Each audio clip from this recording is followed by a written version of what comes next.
Russia's S-70 Okhotnik unmanned combat aerial vehicle, UKAV, which can also operate as a wingman to the Su-57 fighter, is artificial intelligence (AI) enabled and can reach outer space when fitted with suitable engines. The United States tried to develop UKAV with similar performance characteristics but gave up the project after its engineers could not overcome the technical obstacles. This was according to military historian and director of the Museum of Air Defense Forces Yuri Nutov, Izvestia reported.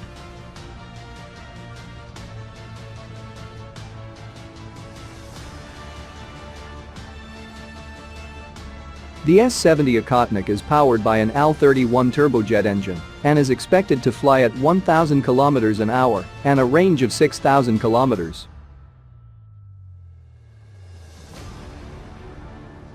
It is equipped with electro-optical targeting, radio, and other types of reconnaissance equipment, with its internal bays carrying a payload of 2.8 tons of weapons. It has many elements of a sixth-generation drone. In addition to low visibility and supersonic speed, it can reach high altitudes and, in the future, into outer space.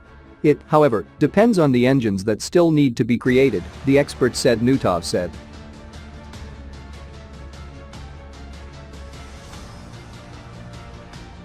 Nutov also directly hinted about the intended mission profiles of the Su-57, the Okhotnik, and their loyal wingmen manned-unmanned teaming.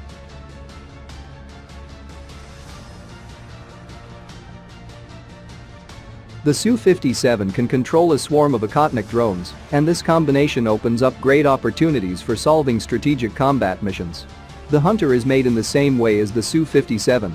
And in Ukraine, Su-57 aircraft solved combat missions and returned unnoticed, Nutov added.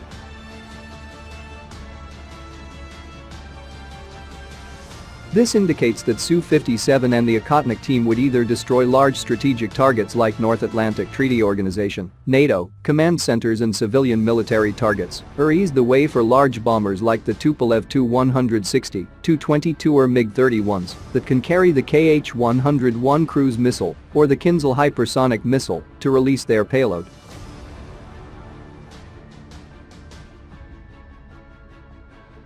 Vladimir Artyukov, first Deputy Director General of the Rostec State Corporation, boasted that none of the North Atlantic Treaty Organization, NATO, countries have a UKAV system that can match the Okhotnik.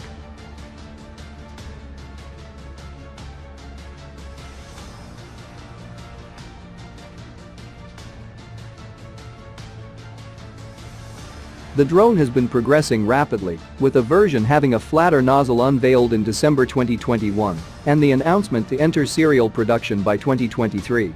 Rostec CEO Sergei Chemizarov gave the information to President Vladimir Putin. Chemizarov added that a new ground control post was being developed for the drone, indicating the drone might begin reaching Russian Air Force or Vonovvozdechny Sily Rossii (VVS) units by 2024.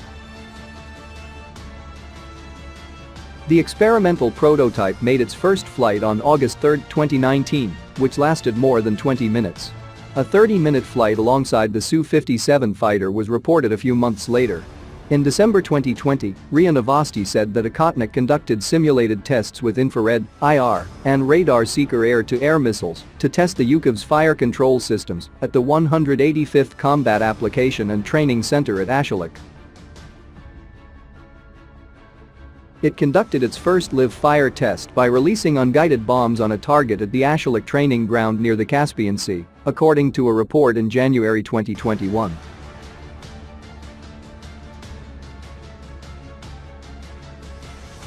On May 28, RIA Novosti reported a series of guided missile firing tests, which Jane's Defense concluded was the Kh-59 Mk2 standoff cruise missile. But on June 9 and July 27, developments involving the Su-57 indicated Russia was progressing rapidly towards possessing an operational manned-unmanned teaming capability.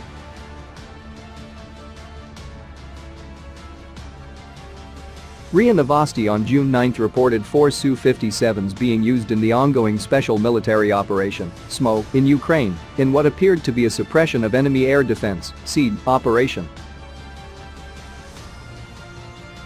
The quartet was linked to a single information network to destroy air defense systems through automatic communication systems, data transmission, navigation and identification in real time. The low radar visibility of the Su-57 was also confirmed, the article said.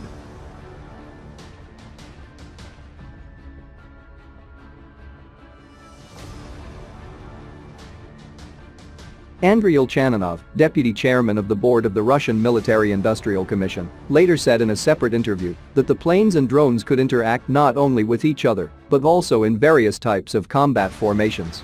TASS, on July 27, reported that a two-seat variant of the Su-57 is to be developed to control a swarm of Okhotnik combat drones in network-centric interactions to strike aerial and ground targets.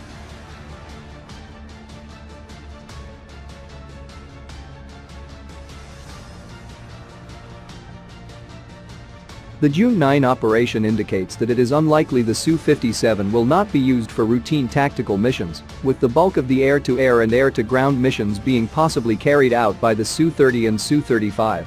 At least initially, its mission profile would involve taking out enemy fighters from beyond visual ranges with missiles like the Vimpel R-77 and Cedar destruction of enemy air defense (DED) operations.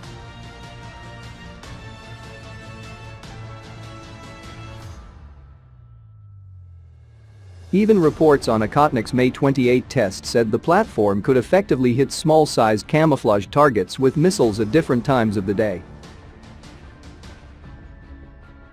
While there is no evidence of Su-57 being used in the SMO, if true, it must have been conducted to freeze certain operational procedures and verify the performance of its components, like sensors and data linking transmission.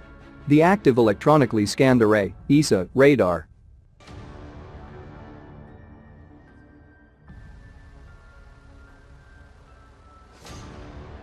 A US-based expert on drone and Russian military technology, while skeptical about the outer space capability of the S-70 Okhotnik, said it was designed originally as an air defense penetrator.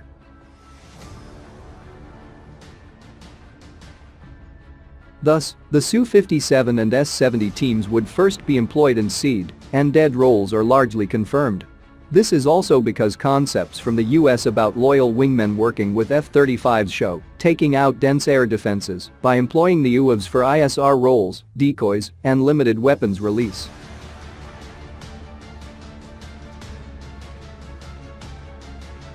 The outer space flight capability of the S-70 is coming from people not directly involved with the project and, therefore, must be taken with a pinch of salt. Many of its proposed functions are built around an air defense penetration role that it was originally designed for, said the American expert while speaking to the Eurasian Times.